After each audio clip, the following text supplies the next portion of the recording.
Bayangkan seorang guru menuduh anak murid secara terbuka, depan kelas, depan kawan-kawan, tanpa siasat, tanpa tanya dulu apa yang berlaku dalam hati kecil murid tu. Tak semua orang nampak. Apa jadi pada self-esteem anak? Satu tuduhan terbuka adalah satu retakan besar pada keyakinan diri. Anak mula rasa dia tak berharga, dia tak boleh dipercayai, suara dia tak penting, dan lebih teruk, dia mula percaya aku memang salah walau aku tak buat. Tanda anak dah masuk zon stres terlampau.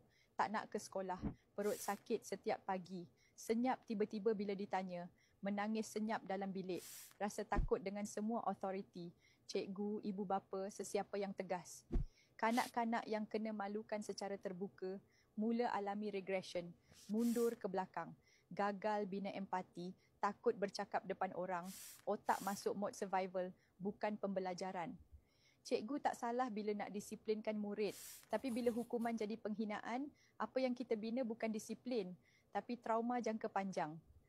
Trauma yang tak nampak ni akan muncul masa dia dewasa nanti. Takut bercakap, takut silap, takut orang tengking, takut jadi diri sendiri. Kanak-kanak bukan pinggan kaca yang mudah pecah, tapi bila pecah, yang tinggal cuma serpihan yang susah nak cantum semula. Jadi, marahlah kalau perlu, tapi jangan hina. Anak-anak belajar siapa mereka daripada cara kita bercakap dengan mereka. Hati kecil mereka belum ada baju besi.